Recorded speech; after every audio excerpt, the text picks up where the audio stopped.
So we'll be discussing various shlokas, various stories from Srimad Bhagavatam in an interesting way. I have also received a few books Ashtasaki's books and few other Srimad Bhagavatam stories books. I'm also very excited for this journey. So I'll be going through those books, and then I'll be sharing uh, the interesting insights from these stories and practical applications in our day-to-day life. Just give me a minute.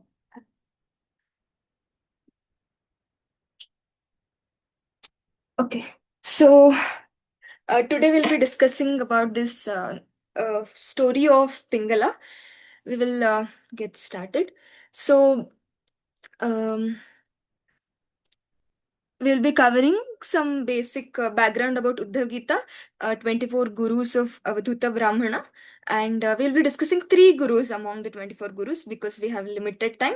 And then we'll be discussing Pingala's song, that is Pingala's prayers. Basically, we'll be also singing them so that if at all you feel it relatable, so you can go back and you can sing the Pingala's prayers, and then we will also go through realization of Pingala, what is it, how it is applicable to all of us, and then we'll be having some Q&As, and I'll be sharing some stories also in between when I'm sharing the important concepts. This is the background wherein Lord Krishna. This is the Uddhava Gita is basically 11th canto. So you all know that in 10th canto so many lord's pastimes happened, and lord's purpose has been catered there, and now lord is planning to go back to his abode. So lord is telling Uddhava that now my purpose is fulfilled here, so I'm planning to depart because so many devotees in back then in Goloka Vaikuntha are waiting for me and they want my association. So it's just a way of indicating telling Uddhava that I just want to end my pastimes here, and you just get prepared like that. So when Lord comes, he comes with his all his near and dear ones, and similarly when Lord goes back, he also takes his near and dear ones. So when Lord says to Uddhava that Kali Yuga is no, now I'm going back, so Kali Yuga is also starting, and Uddhava, you're so sinless, but this Kali Yuga, in this Kali Yuga, people are addicted to so many types of sin. So you just give up all your attachment to your friends, family, and everything.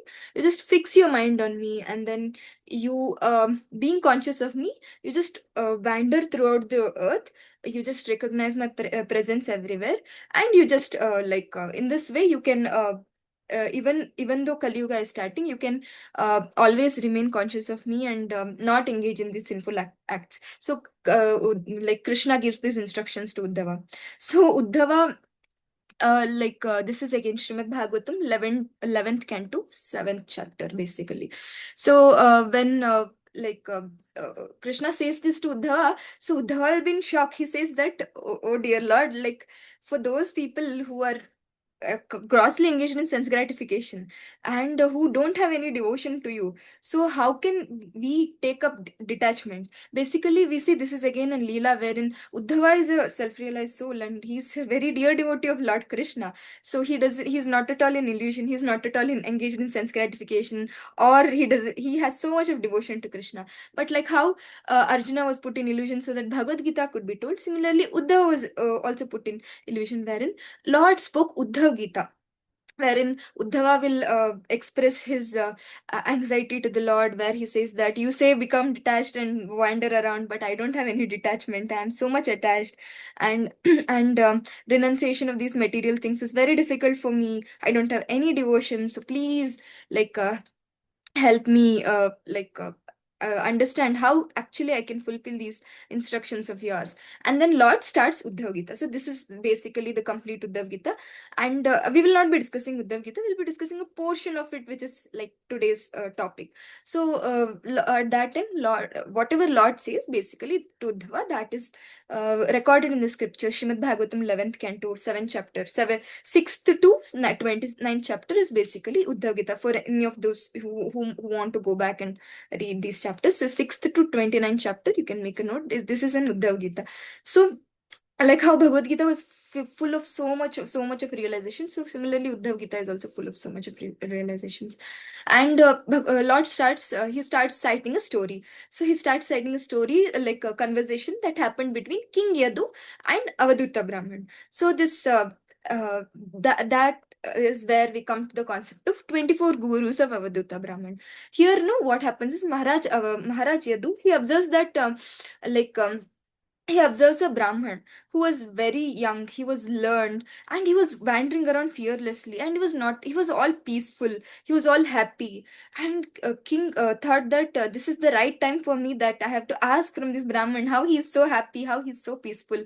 So at that time, kings were Rajarishis, so they were trying to learn from Brahmanas and apply it in their life, and rule over the kings, rule over the kingdom. So he started asking that how are you so intelligent, how are you so freely traveling all over the world, you're so peaceful, like just like a child, how the child is so happy, you're so happy. So at that time, Avatuta Brahman says to this king that I have taken shelter of this 24 gurus, and because of this 24 gurus I have learned so much.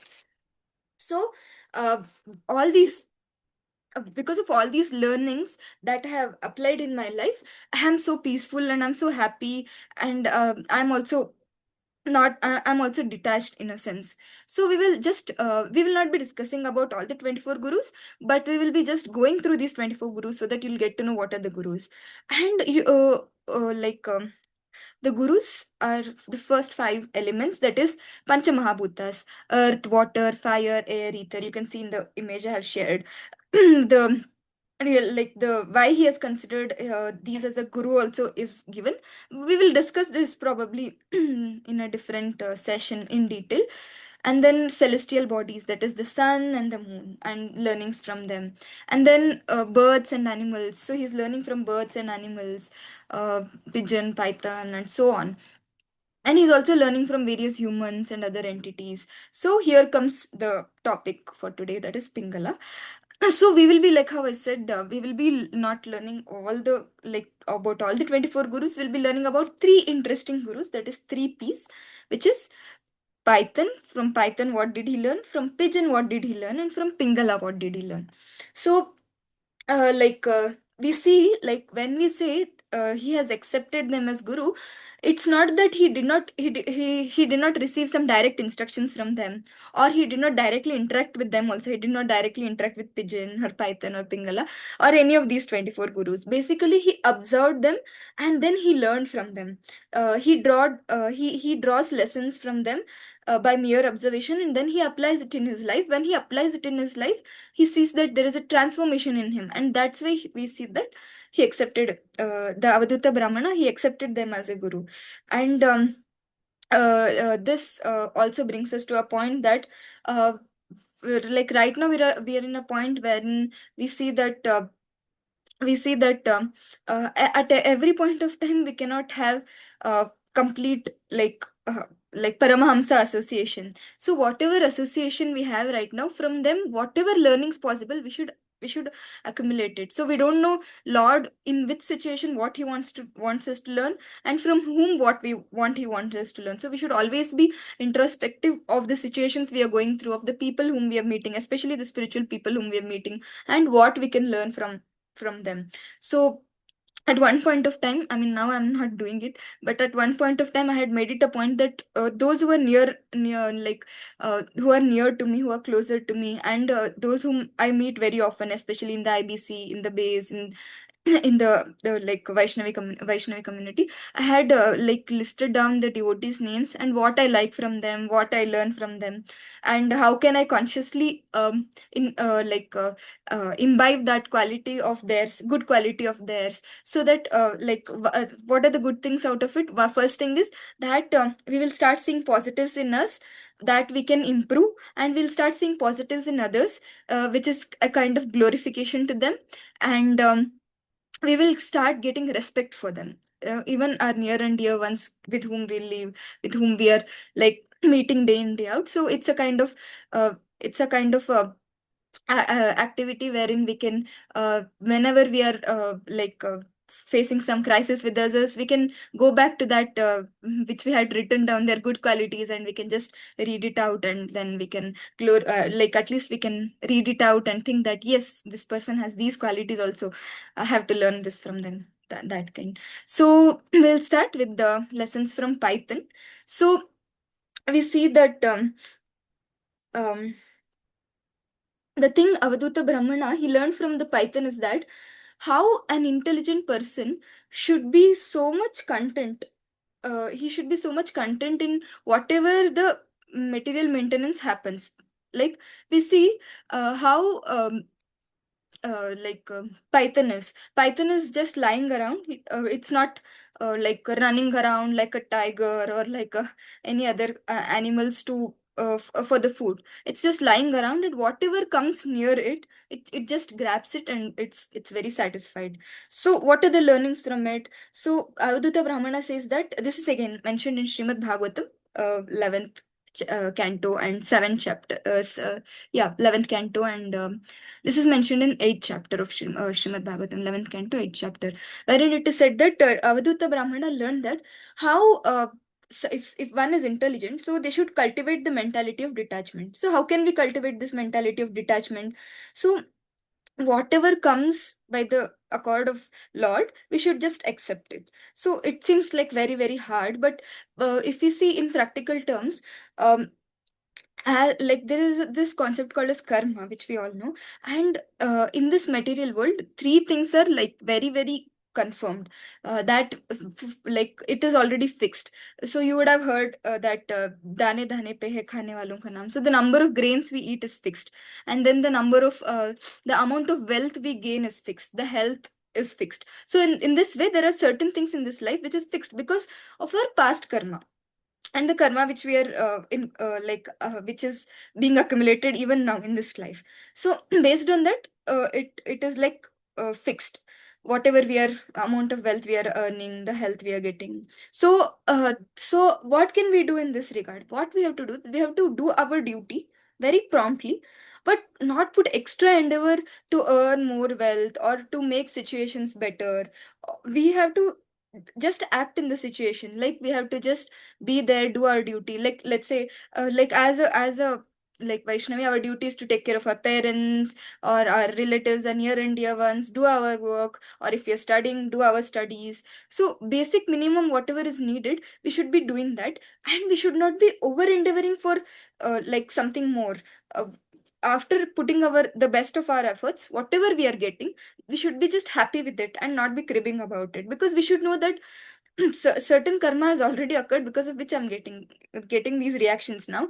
Especially when we are going through the reversals, we should be very like promptly accepting that this is because of my past karma, now that we know about the karma philosophy. And then we should know that the only thing, the best thing I can do is the remedies, the taking care of that situation to the best of my efforts, leaving the rest to Krishna. And in that moment, how can I take more and more shelter of Krishna? So here I've put the title as you can see that materially inactive and spiritually active. So what does materially inactive mean? It doesn't mean that we sleep around, laze around, and not do our duty. No, it doesn't mean that. In Srimad Bhagavatam itself, it is mentioned that how we should not waste this human form of life just to improve the quality or quantity of material happiness that we are getting. So we should not just focus on our material happiness. We should focus on a spiritual happiness, which is actually eternal. Because why? Because whatever material happiness is destined, that will come to us. So we should just do our basic duty, and then we should just leave it up to Krishna, it will come to us. And when it comes to spiritual activities, we should put lot of efforts, because that is where the free will comes in. More and more we take care of this free will, and more we engage in in spiritual activities, more and more sukriti we are gaining, and more we are getting like we are passing through that karmic reactions also. I was hearing from a senior devotee that why it feels so much that devotee suffers more than a materialistic person outside. Why is it so? Why is it so? Because the devotee, what is the a sincere sadhaka's goal is not to gain something material. His goal is to uh, gain lot of spiritual credits, and get over this karma cycle, and break the cycle of birth, death, old age, disease, and go back to Krishna. All this, does he want to do? Especially a bhakti yogi, we see that he wants to do it in one lifetime. Like at the end of one lifetime, he wants to go back. Like if we ask anybody, like any of us, that what is your goal? At least we will tell that we want to go back to Krishna and stay happily there. At least we will tell that. Like we read 10 offenses wherein we'll tell that we want to achieve the end goal, which is Krishna prema. We say that. So we are at least aware that yes, this is the end goal. At the end of this life, at least we have to get over these all these miserable life, and we want to lead a happy life with Krishna. But if we see, we have so much of karma that is already accumulated. So what does Lord do when we start doing devotion, when we take up devotion more and more? So Lord, he accumulates all the karma which was divided in so many further lifetimes. He brings it in one lifetime. So you can imagine all the good karma, all the bad karma, everything comes in one lifetime.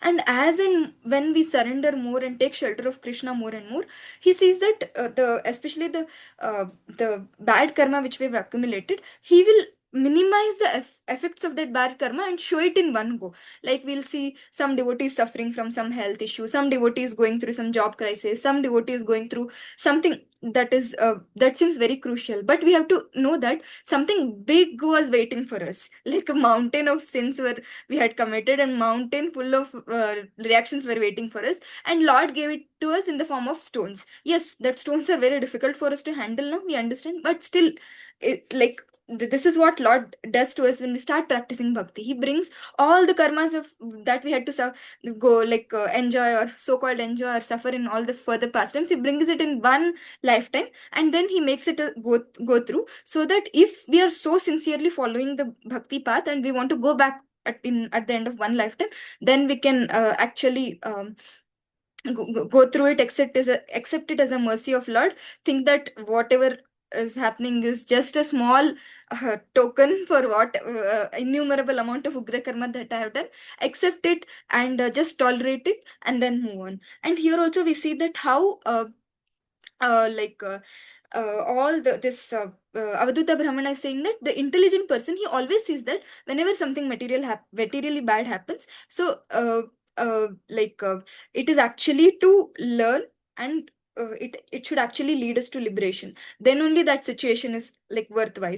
And we also see that materially inactive means, like how I said, we should carry on our duty, whatever duty is given to us. We should carry on to the best of our abilities, and we should depend on Krishna at the same time. And even after that, even after doing everything to the best and depending on Krishna, we see that if something is working out, something is not working out, we should not waste our time in cribbing over it, or like lamenting over it. We should just accept it, because we see especially anything material, we see it is perishing over time.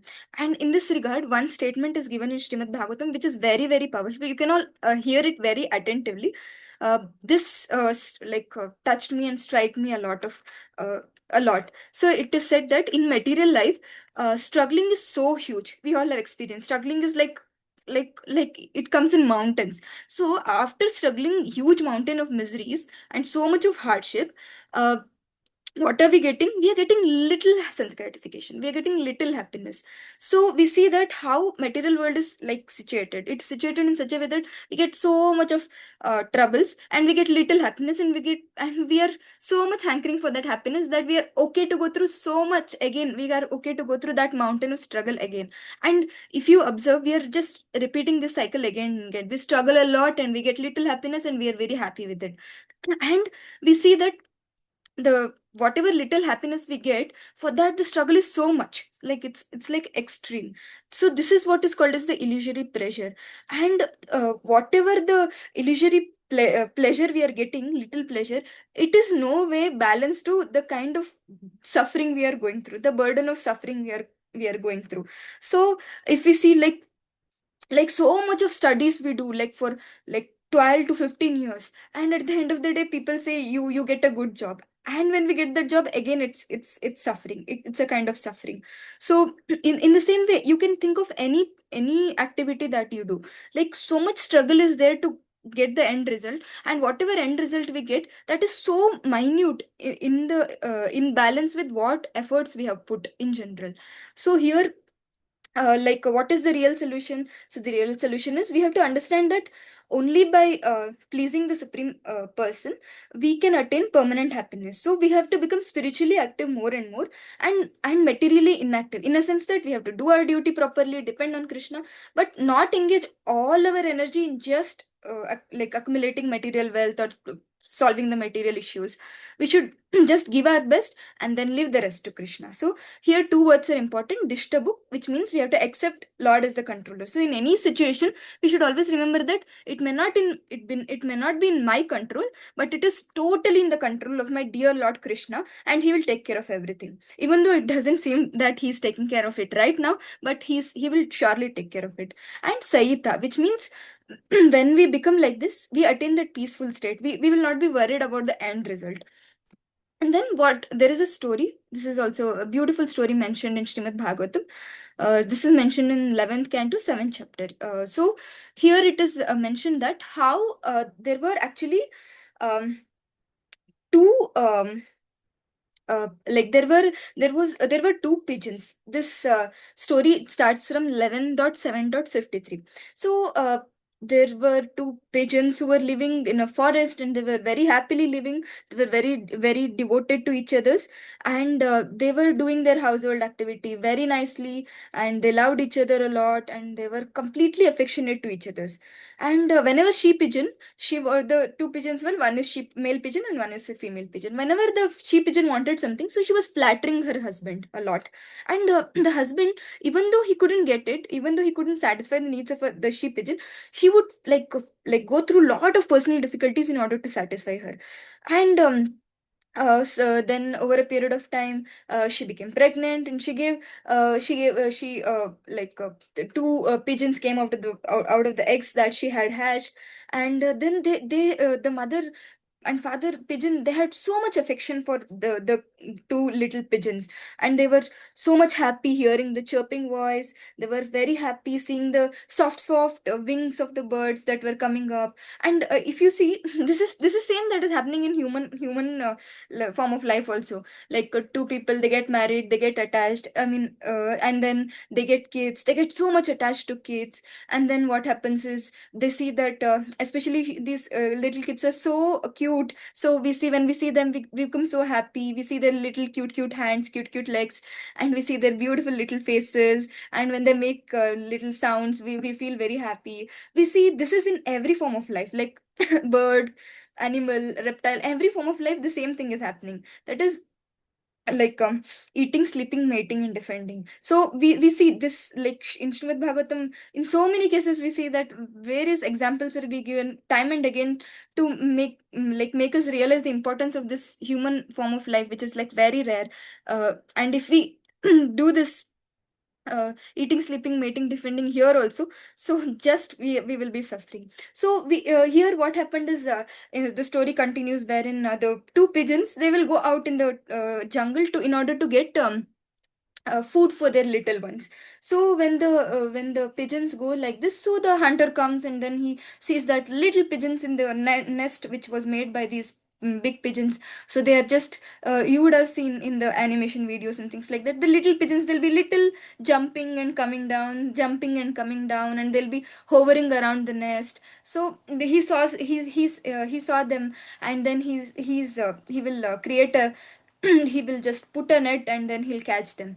And when these two pigeons, father and mother, when they come back, they'll be devastated seeing that. So they'll see that how especially the mother pigeon, she cries a lot, and she just loses her mind, and just she doesn't think that they're entrapped, and if she goes also, she will also become entrapped. She just, out of the affection, she goes, and she'll try to relieve them out of that trap, and she'll also get trapped.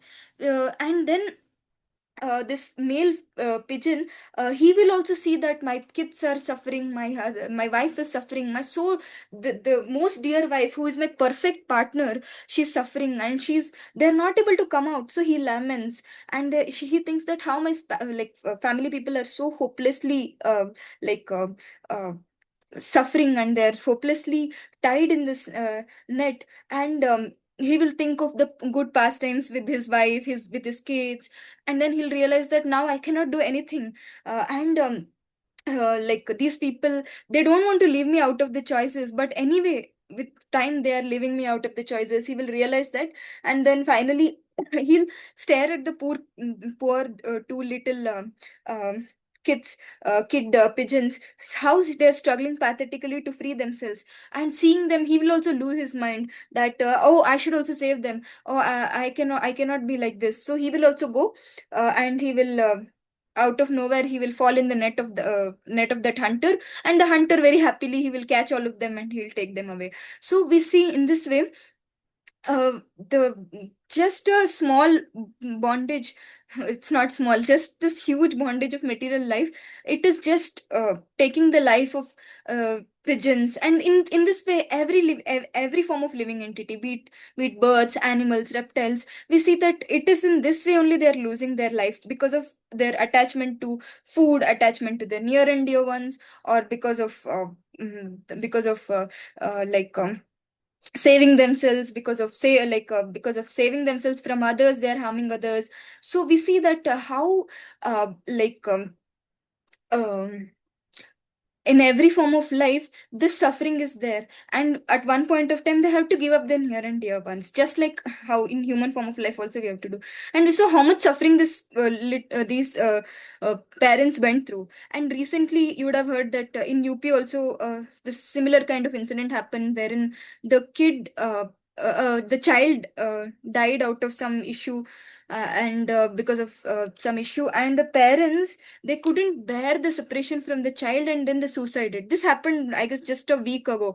And similarly, there was another wife. This also happened, I guess, a week or two ago, wherein and the wife or husband, like one person dies, another person couldn't bear the separation, and they also suicides and dies. We see family attachment is so strong that people, when one person leaves, they cannot accept that easily, not just in the like bird, animal, other forms of life, but even in the human form of life. Can you imagine like a kid dying and parents suiciding just because the kid died? You can imagine how much of attachment is there in that just one family life.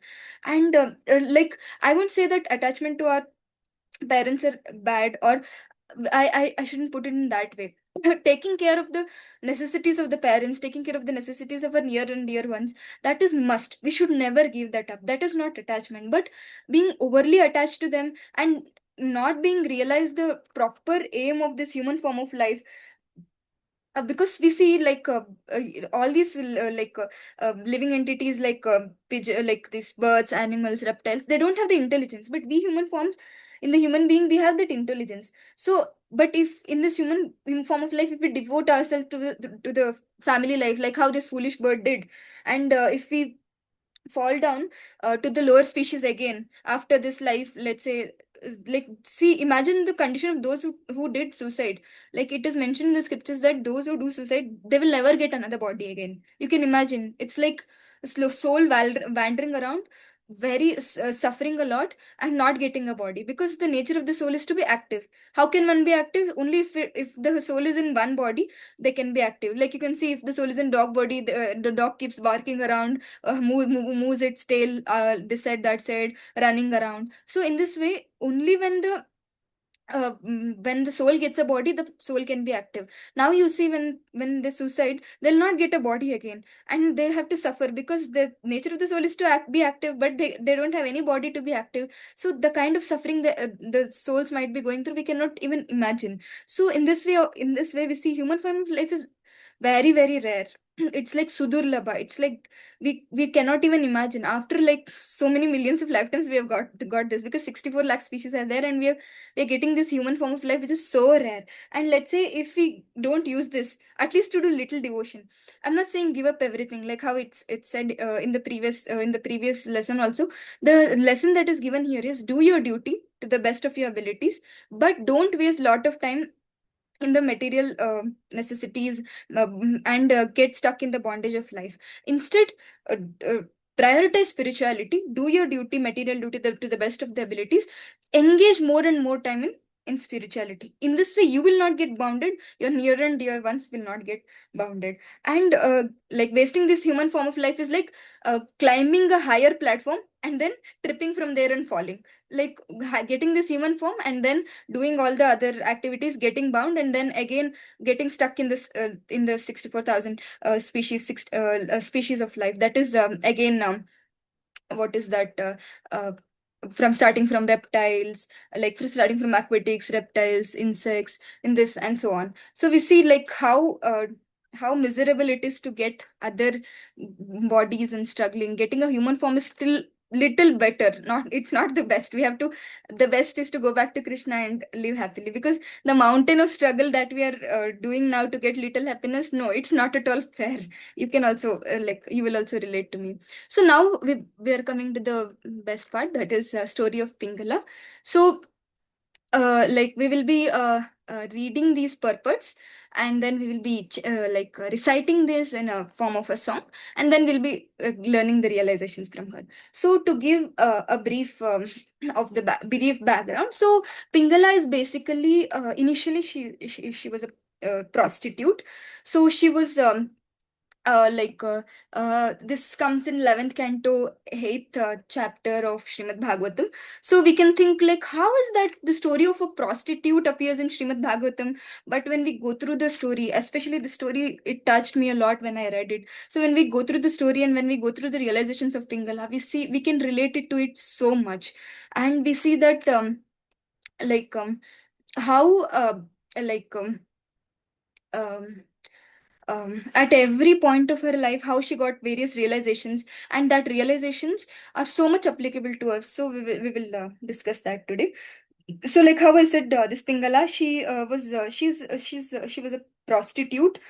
So every day she was waiting for a lot of people to come and satisfy her, give her a lot of money, and in this way like she was somehow sustaining her life.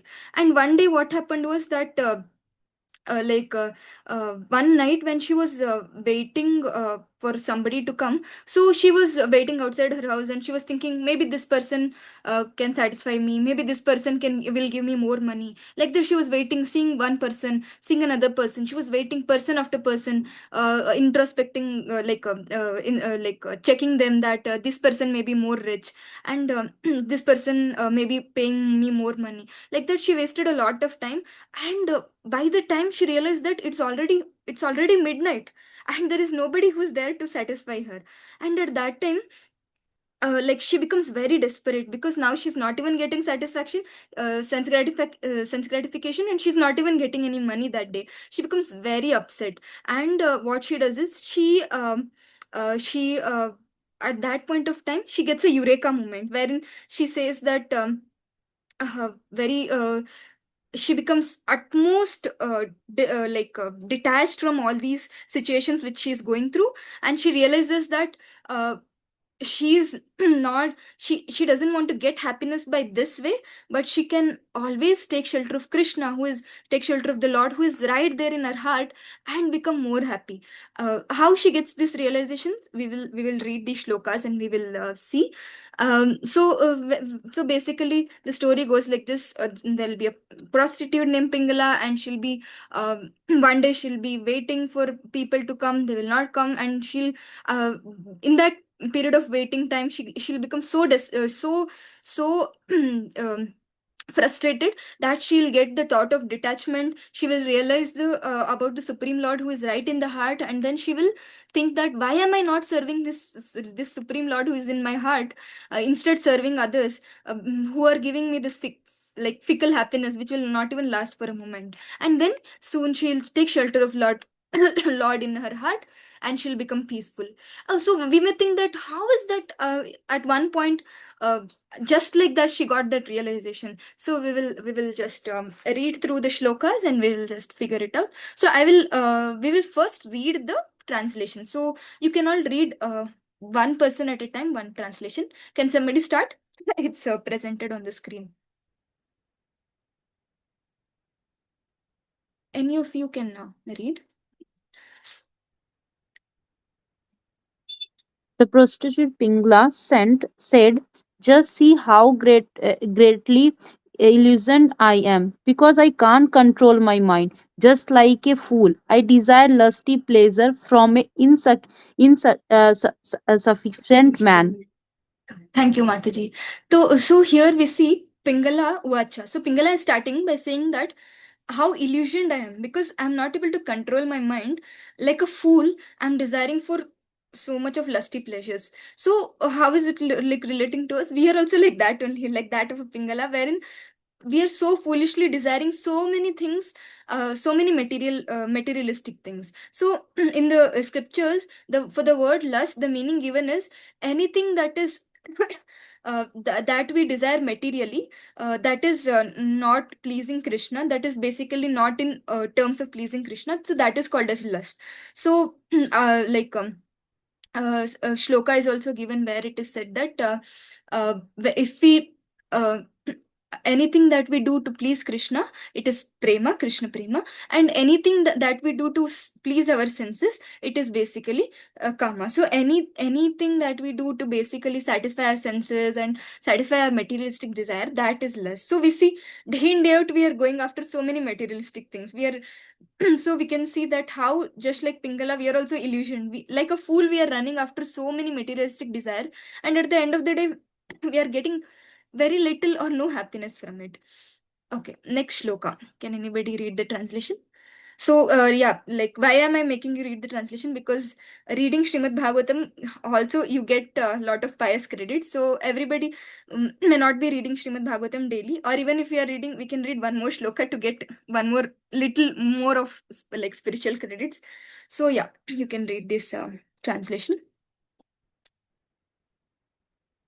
I'm such a fool that I have given up the service of that person who, being eternally situated within my heart, is actually most dear to me. That most dear one is the Lord of the universe, who is the bestower of real love and happiness and the source of all prosperity. Although he is in my own heart, I have completely neglected him. Instead, I have ignorantly served insignificant men who can never satisfy my real desires and who have simply brought me unhappiness, fear, anxiety, lamentation, and illusion. Hmm. So here we see that how Pingala is saying that um, uh, like when she's going through these people are coming, they're not coming, and she's waiting, and in that frustration time, she gets she at once she gets this realization. So we can ask, how did she get this realization? So, so the senior devotees, so they say that um, there can be two reasons. One is uh, because she was so frustrated, so Lord became so merciful on her that he gave her that realization that why are you looking for pleasure outside? I'm sitting right in your heart, so close to you, and I can award you all happiness, all love, all care. So you're just putting your efforts waste. You're just wasting your efforts in getting the pleasure outside, but I am right inside you, waiting for you to look at me and waiting for you to just serve me and get the real happiness. So why are you just suffering outside? So this is our dear Lord, Supreme Lord, who is our dear Father, who is waiting life after life, so that we will turn to him and we will be come under his protection, be safe and not struggle. So he doesn't want us to struggle, but we like Pingala, we have taken shelter of so many people, so many things, and we are just frustrated, like life after life we are frustrated, and even in this life we have again put our faith in so many things, so many people, and we are again frustrated now. So here she says that although Lord is in my own heart, I have neglected him, like how we have neglected the Lord life after life. Even in this life we are neglecting him so badly. And these materialistic things, these people, they cannot satisfy our real desires. So our in general our desire is to become happy, and nobody can make us truly happy. Even if something or somebody can make us happy, it is just momentarily. So and she's mentioning that they have simply brought me unhappiness, fear, anxiety, lamentation, illusion. We can all relate to it. All the things which we are looking for, materialistic things which we were looking for, all the people we were whom we were running after, they have at one point or the other, they have brought us unhappiness, they have brought a lot of fear, they've put us in anxiety, they've given us a lot of lamentation. Sometimes we think, why did I even desire this? Why did I even go behind this materialistic thing? And they have put us in the illusion. Okay. Can anybody else read? Who had raised their hand? Maybe Ramya Mataji, you can read. Yes, Mataji, you can go ahead and read. Yes, Mataji, Hare Krishna. Although I most stubbornly hope to enjoy the material world, somehow or other detachment has arisen in my heart and it is making me very happy. Therefore, the Supreme Personality of Godhead, Vishnu, must be pleased with me. Without even knowing it, I must have performed some activity satisfying to him. So here we see that how she says that I was hoping, like, so much I was hoping to enjoy this material world, but somehow, because the Lord is little happy with me, now I have this detachment has come to me. She thinks that Lord might be very pleased to me, because now I'm getting this realization. I would have unknowingly, I would have performed something, that is some sukruti, because of which Lord is so happy with me that he's trying to, like, make me understand these things. So in this way, we see that the realizations become stronger and stronger. Can anybody else read?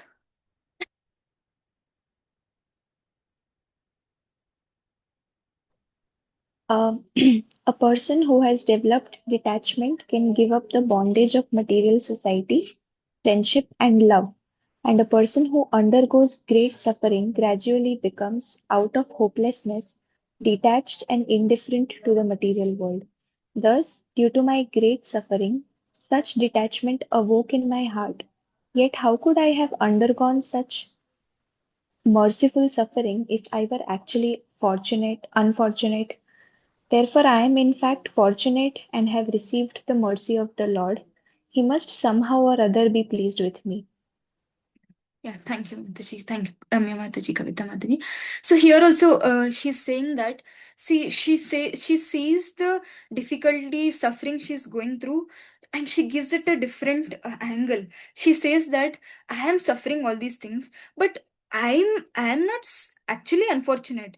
I am actually fortunate, because now, because of this suffering that I'm going through, I have got detachment, because of which I'm turning to Krishna and I'm getting the real happiness. So the Lord is, she's thinking, she's again being grateful. We can see how that she's relating to the Lord, how she's relating that she's getting the mercy of the Lord. She's saying that I'm becoming fortunate, and I'm, like, Lord is little pleased with me. So we can see, in any, like, given situation, this is the option we have, this is the free will we have, to crib, to go through to lament, to, yeah, like, blame others, to blame Lord, or instead take charge of the situation, know that Lord is the controller, and see how I can learn from it, how I can move on from this step to next step, so that I become, like, I get one step closer to Krishna. So getting one step closer to Krishna means coming one step back in the material suffering. We should always know this point.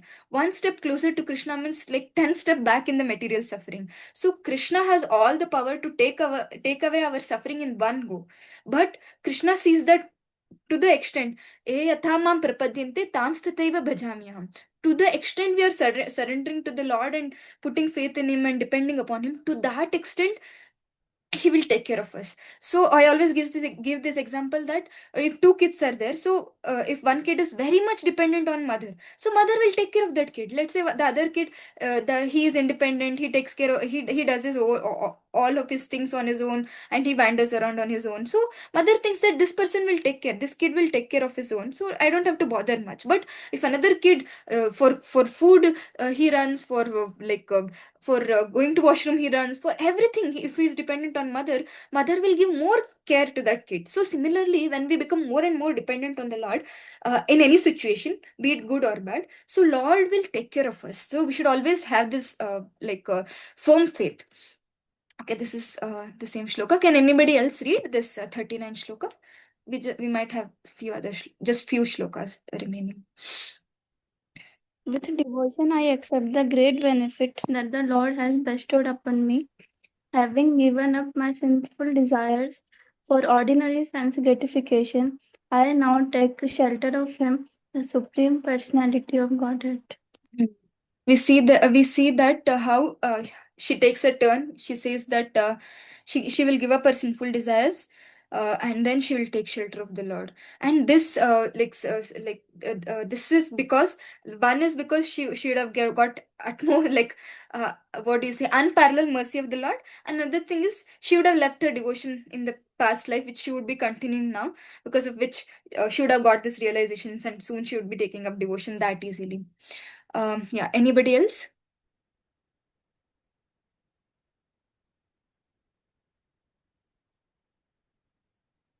Yeah, you can read, Mataji. Okay, I am now completely satisfied and I have full faith in the Lord's mercy. Therefore, I will maintain myself with whatever comes of its own accord. I shall enjoy life with only the Lord because He is the real source of love and happiness. Yeah. So we see how, going through such suffering and going through the atrocious activities that she has gone through, and then now she comes to the conclusion that the real source of love and happiness is Krishna. That's why whatever comes, I will not engage in sinful activities from now onwards. Whatever comes according to its own accord, I'll just live according to it, and I will only take shelter of Lord, and I'll be happy with Lord. That is what she's discussing here. So we will sing this, so that I mean, when we sing verses in a beautiful rhyme, so we can try to recite them more often, and it stays in our heart. So yeah, I'll sing. You can maybe repeat afterwards, or maybe you can repeat along, so you will get the rhythm as I sing. So yeah, I'll sing all the verses together. Shrimad Bhagavatam की जय. पिंगला उवाच अहो मे मोहवितातिं पश्येता विजितात्मना या कान्तदसता कामं कामयेन बालिशा कामयेन बालिशा या कान्तदसता कामं कामयेन बालिशा कामयेन बालिशा सन्तं समीपे रमणं रतिप्रदं वित्तप्रदं नित्यमिमं विहाय अकामदं दुःखभयादिशोक मोहप्रदं तु च महं भजेन सन्तं समीपे रमणं रतिप्रदं वित्तप्रदं नित्यमिमं विहाय अकामदं दुःखभयादिशोका मोहप्रदं तु च महं भजेन मोहप्रदं तु च महं भजेन नूनमे भगवान् प्रीतो विष्णुकेनपि कर्मणा निर्वेदोऽयं दुराशाय यन्मे जता सुखवः मैवं शूर्मन्दभाग्याय क्लेशनिर्वेदहेतवा येनानुबन्धं निर्हृत्य पुरुषः समं रक्षति सन्तं समीपे रमणं रतिप्रदं वित्तप्रदं नित्यमिमं विहाय अकामदं दुःखभयादिश्लोक मोहप्रदं तु च महं भजेन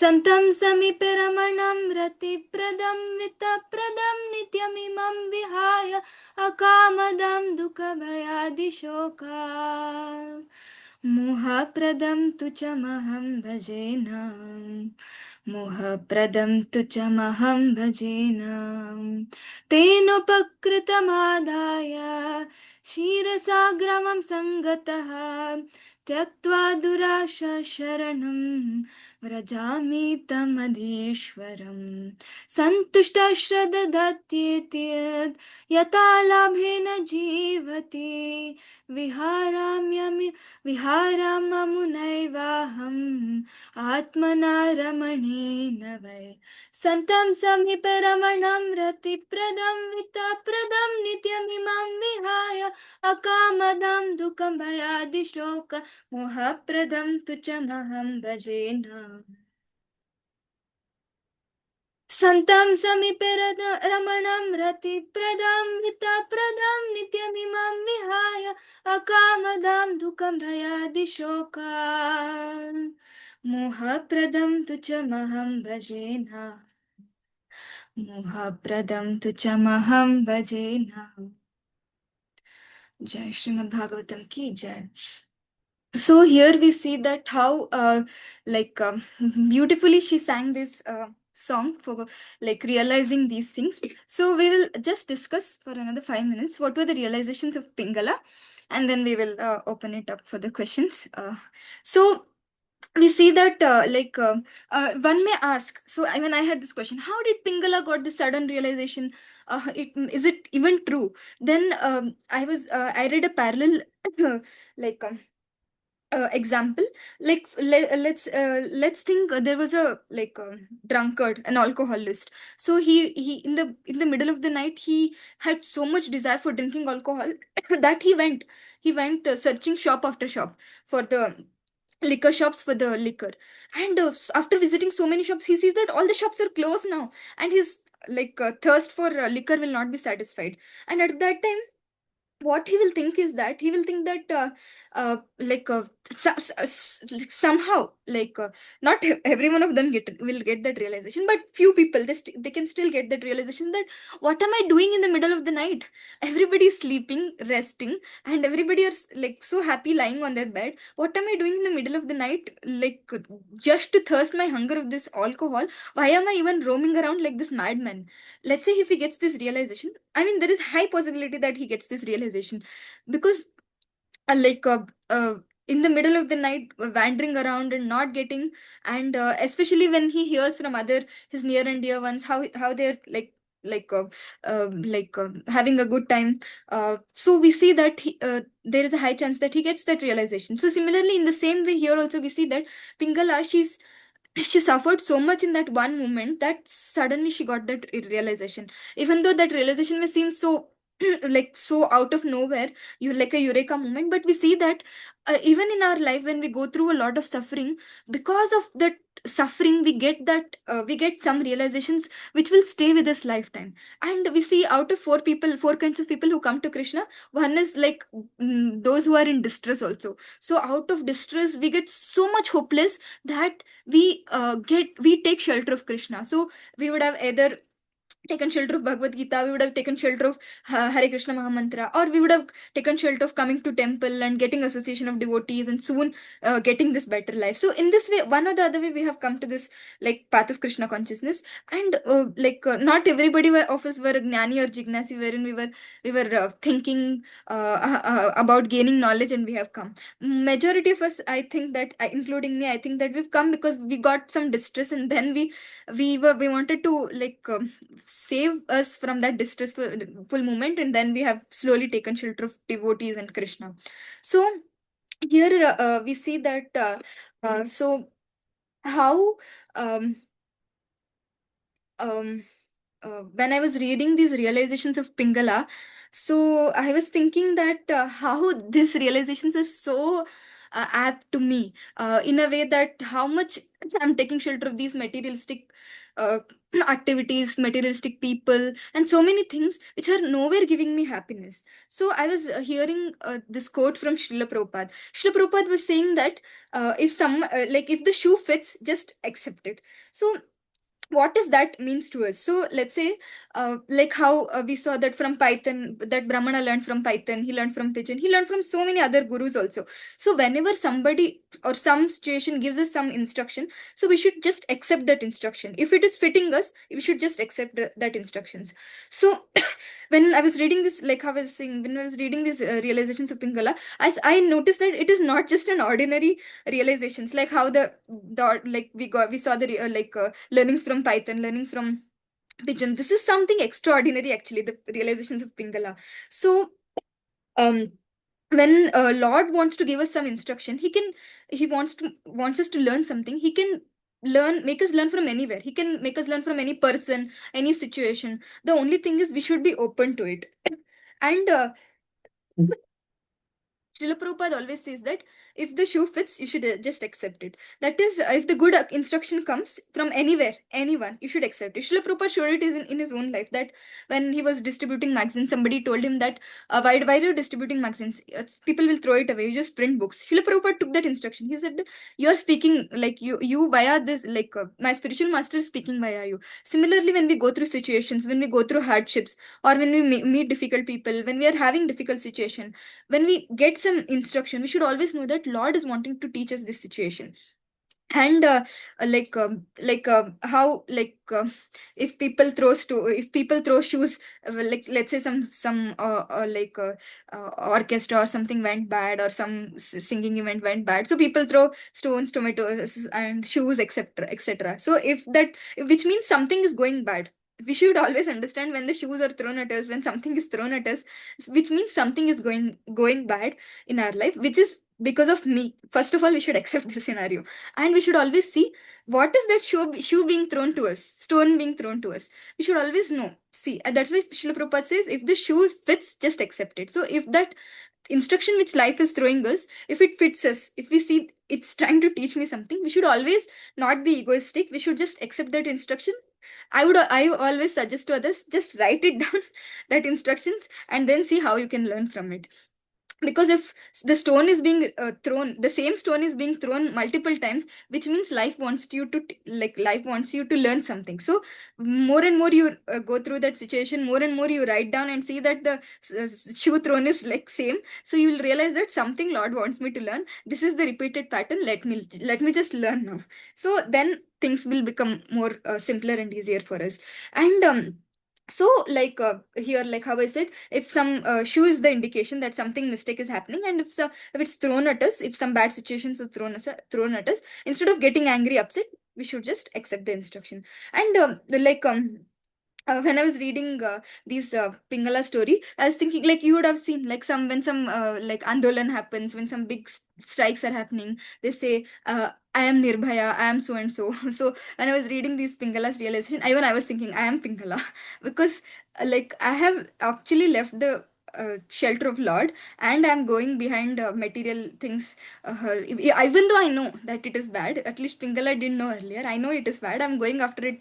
Like I'm leaving, I'm abandoning Lord, who is so dear to me, and I'm going after things which are just hurting me, harming me. So just I'm Pingala. So like we all can relate to us that how like when so many times we go after so many things, we desire so many things. I want to become this, I want to eat this, and when we finally achieve that state, we become completely disappointed. Like one situation I can share is, I wanted to eat bhel puri at one point of time. When I went to a place, I was so much like intense, I had desire that I want to eat bhel puri. I was just go searching around places, and then I finally got a place. I ate bhel puri, but that bhel puri was so worst that after that I didn't touch bhel puri. So materialistic situations are like that. We desire so much materialistically, and when we finally struggle so much and get it, we see that it's not at all matching the efforts that we have put. And in the first shloka, Pingala says that I'm such a fool. And if you see, she's realizing that she's a fool. And in the second shloka, she realizes that Lord is right within my heart. I'm not turning towards him. Instead, I'm turning towards so many other people who are not even, who so-called give me pleasure, but they are actually not giving me pleasure. They're giving me trouble. And even if you see, she's actually very fortunate, because she's getting this realization. And she sees that how she's going through these difficulties, and she sees that she automatically gets the realization of the Lord. She accepts it, she doesn't reject it. She doesn't think, no, let me just carry on with the with the life that I'm having. No, she accepts that realization she has, and she works on it. And similarly, we also actually, so many times we fall into so many situations like hopelessly, day in day out. So maybe people who have good karma, they don't suffer a lot, but like people like me, I see that like day in day out there are so many sufferings, little big sufferings, they're coming in, coming out, and somewhere little happiness, like cherry on top, it is just there, just to like it's like a carrot which is distracting us from the spiritual life. And but we see when sometimes when the karma catches us, so even downturn comes, and we see that we go through bad situations, like very very huge situations, and we realize that at that time we stop. We realize that, oh my god, what am I doing? I'm trying to enjoy this material world.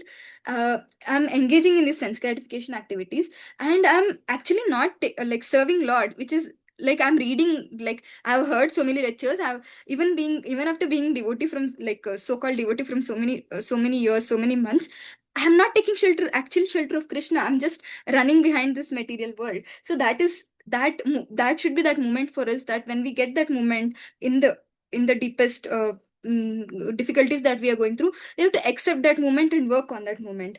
And you see that Lord is right there in our hearts. Sarvasya chaham hridhi sannivishto. He's waiting for us, life after life he's waiting for us.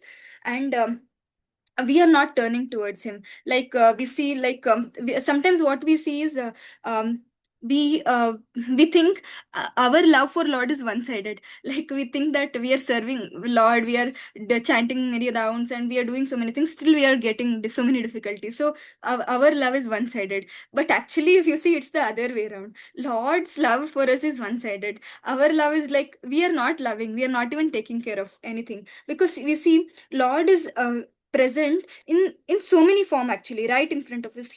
He may look so far from us, but he's right there in our heart, waiting for us life after life, in any form of species. Our close friends, our husband, our parents will not accompany us in pig life, snake life, in donkey life, but Lord, he comes in every form of life, and he patiently waits that this person, this soul will turn at some point of time, and she'll start loving me. And see, he's present in his holy name. Hare Krishna, Hare Krishna, Krishna Krishna, Hare Hare, Hare Rama, Hare Rama, Rama Rama, Hare Hare. And we are ignoring him. He's present in the DT form. We are ignoring him. He's present in his prasad. Definitely, we are honoring the prasad in the form of food, but we are ignoring the Krishna part of it. We can all accept it. When we get the food, especially when it's tasty, we'll just forget Krishna. We'll just engage in enjoying that prasad so much, enjoying that food so much, we'll forget that it is even prasadam. In this way, we see everywhere Lord is present actually, but we are ignoring Lord. And we see even this chanting, actually it is always one sided. Like Lord is, when we chant Lord, right, he comes right besides us, he's waiting for us that we chant attentively. We will chant lovingly, but we are not doing it. We are again like ignoring him. Similarly, if you see any famous actor, there is a story that there was one famous actress who had come from the west, and that day when she was singing, her voice broke up, and people, Indians, they're so they're so intolerant, they threw tomatoes and other eggs at her. And it is said that if, she did not come back to India again. Literally, she did not come back to India again. But you see, Lord comes to us every time we chant, and we ignore him. Day in, day out, we ignore him. And every time still we chant, Lord comes. He's so merciful. This is actually the one-sided love like Lord is doing. And in the Upanishads, it's given that the example is given is like Lord and us are like two birds in a tree. One bird is watching, another bird is like jumping around. We are jumping around from one tree to another tree, like searching for the fruits. We are going higher. We are putting efforts, searching for something materialistic. Again, we are going higher in the tree, looking for the fruits, jumping from tree to tree. But Lord is just observing, and He's watching. When will this bird turn back to me? When will this little soul turn back to me? I want to protect this soul. I want to take care of this soul. I want to love this soul. I want to give this soul utmost happiness. Why is this soul not turning towards me? So similarly, we see that we should always think that I am in this bhakti for like Pingala, how Pingala thinks that I am doing sense gratification for so many lifetimes, and now Lord has like given me this realization. Similarly, we have to see that I am in this so-called devotee body, like devotee attire from so many years, so many months, but I have no love for Krishna. So when will I get that realization like Pingala is getting? And when I get that realization, how can I catch hold of that realization and nurture that realization, nurture that love for Krishna, Krishna who is taking care of me life after life, who is loving me so much, that one-sided love. When will I love back, love that Lord who is so merciful back? So I'm instead of being an ungrateful master of the Lord, because when we serve the materialistic world, we see people are like so ungrateful actually. So instead of serving these ungrateful masters, we can serve the grateful Lord, who is always grateful to the little things who are doing, which we are doing, and he's still waiting for us, right? When we are doing little spiritual activities, he's right next to us, he's waiting for us. So we can turn towards this infallible spiritual Lord, supreme Lord, and who gives us the ultimate gift, that is like going back to him and leading a happy life with him.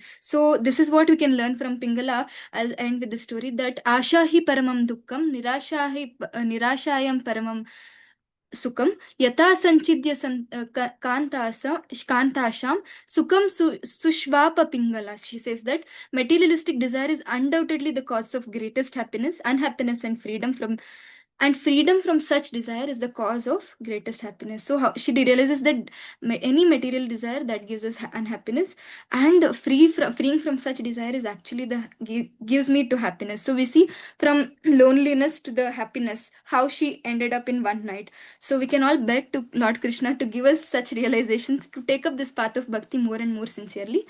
So I thank you all. I took little extra time today, I'm very sorry.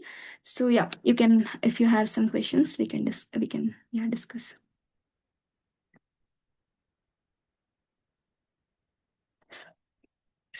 Hare Krishna. Or if you have some realizations also, you can share. Or if you figured out any mistake in what I shared, that also you can share.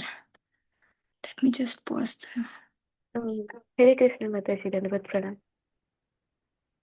Dandavat Pranam. Hello. Dandavat Pranam. Mataji, yesterday while I was chanting, I just got some